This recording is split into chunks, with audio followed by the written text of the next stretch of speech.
और ममता है तो इसके भविष्य को भी देखोगे। बहुत से बच्चे मूर्ख, आजकल लोगों को बड़ा मोह है बच्चों से। तो कोई डांट वाट देता है पास का पड़ोसी, तो उनकी माताएं, पिताजी भले ना जाए, माताएं लड़ने के लिए पहुंच जाती, मेरे बेटे को कैसे डांट दिया। अहंकार के स्वरूप हैं यही लोग, राक्षस हैं। अब उनके बच्चे राक्षस नहीं होंगे क्या? जहाँ अहम भरा हुआ है, अहम मिथ्या अहंकार, यही तो राक्षसों में होता था। तमोगुण है, वो परमात्मा सब जगह है। जब ये भाव आ जाएगा, अपने आप ज्ञान की स्थिति हो जाएगी, ज्ञान आ जाएगा, ज्ञान का कहीं जाना नहीं है। तो ये जो है, ये भाव दूर हो जाएगा। तब उन्होंने कहा चलो पालकी में लग गए हो।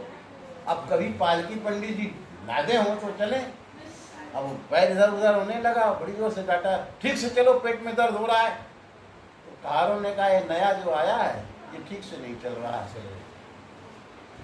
देखा, बोले तगड़े तंदुरुस्त हो यार, ठीक से चलो। बड़े प्रेम से बोला, भाई राजा है ना, बड़े प्रेम से बोला, अरे यार बहुत अच्छे हो मित्र, देखने में तंदुरुस्त, थोड़ा ठीक से चलो, भूख लगी हो तो बताओ।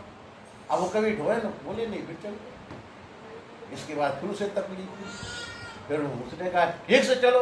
कहारों ने कहा हम क्या करें, चल ही नहीं पाते हैं। तो उसने क्रोध में कहा ठहरो, ठीक से चलो, देखने में मोटे तगड़े रहे हो, तुम्हारा हम इलाज करते हैं, और ऐसा इलाज तुम्हारा करेंगे जैसे यमराज जीवों को करते हैं। अब उनको ज्ञान जग गया, अपना ब्राह्मणत्व जब जगा। अभी तक तो सब बर्दाश्त करते रहे, ब्राह्मण यही ब्राह्मण का रूप करता रहता है। जब हद हो जाती है फिर कहता है ठीक है। अब हम देखते हैं तो उन्होंने क्या किया, पालकी कंधे से बाहर रख दी। बोले ठीक है, तू मेरी चिकित्सा क्या करेगा, मेरा इलाज क्या करेगा, अपना इलाज कर। बोल दिया, बोले अपना इलाज कर तू। बोले तू कह रहा है कि मोटा तगड़ा है, मैं तो मोटा तगड़ा हूं नहीं, मोटा तगड़ा मेरा शरीर है। और तू कह रहा है बहुत ज्यादा भार है, भार तो है ही है। देख, तेरा भार, तेरे पालकी का भार, फिर इस शरीर का भार, इस शरीर के अंदर एक और शरीर है, सूक्ष्म शरीर का भार, उसके अंदर एक और शरीर है, कारण शरीर का भार। इतने भार को तो मैं धो रहा हूं, थक गया हूं। अपनी तो अपना इलाज कर, मोर कहाँ जा रहा है। जब इतना सुना तो उसको लगा, तब गौर से देखा तो जनेऊ पड़ा था उनके, प्रणाम चरणों में गिर गया। बोले मैं जो है आपसे क्षमा याचना करता हूँ, क्योंकि मैं न ब्रह्मा को डरूं, न विष्णु से डरूं, न ब्रह्मा के ब्रह्मदंड से डरता हूँ, न विष्णु के चक्र से, और न शंकर के त्रिशूल से, न यमराज के दंड से, मैं किसी से नहीं, न वरुण के पास से। मैं अगर डरता हूँ तो किस चीज़ से डरता हूँ, कहीं ब्राह्मण का अपमान न हो जाए। और मैंने बहुत बड़ा अपमान किया है, ब्रह्म कुलावमानात लिखा हुआ है। अब श्लोक सुनाएंगे तो कठिन हो जाएगा, हम तो देसी भाषा में सुना रहे, भाषा वही अच्छी लगती है जो सबके समझ में आ जाए। और ज़्यादा पंडित बन जाओ, पहले हम बहुत बड़े पंडित अपने भाषा बोलते थे तो लोगों को पल्ले नहीं पड़ता था, तो पता नहीं क्या कह रहे हैं, लगता था योग्यता दिखाओ। अब ये लगा धीरे धीरे कि योग्यता सब बेकार है, अरे वो जो समझ में आए वो दिखाओ। तो वो भाषा बोलो जो जन की भाषा है, तो प्रेम से। तो उन्होंने कहा ठीक है महाराज, आप दया करिए, हमें ज्ञान दीजिए। तो उन्होंने कहा आप क्या ज्ञान दें, अब बाकी यहाँ है क्या है, तू इलाज कर रहा है, पहले अपना इलाज कर, अपनी बुद्धि को ठीक कर। तो बोले ठीक है।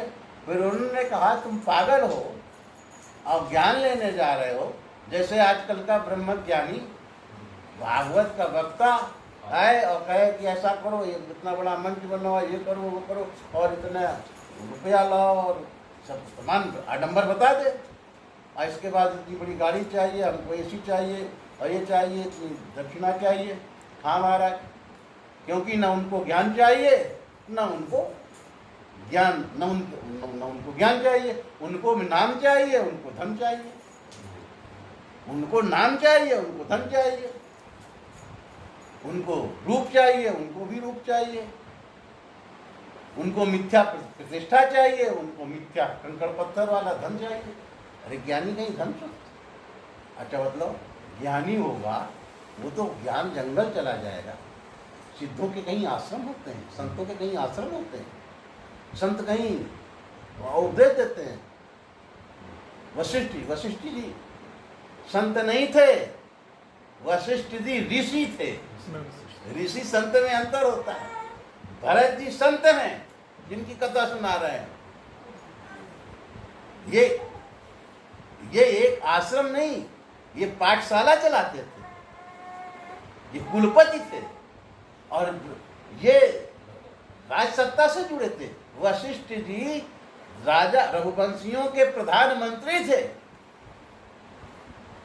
8 ब्राह्मण उनके मंत्री थे, जाबाल इत्यादि, ये मंत्री थे, ये राजसत्ता भोगी थे, ऋषि नहीं थे, ये संत नहीं थे।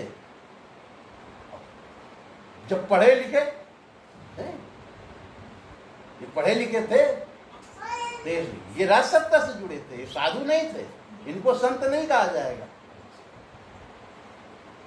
ये एक गृहस्थ थे, लेकिन ज्ञान था, सत्कर्म थे और अच्छे मार्ग की शिक्षा देते थे और संतों से जुड़े रहते थे, उनका संरक्षण करते थे।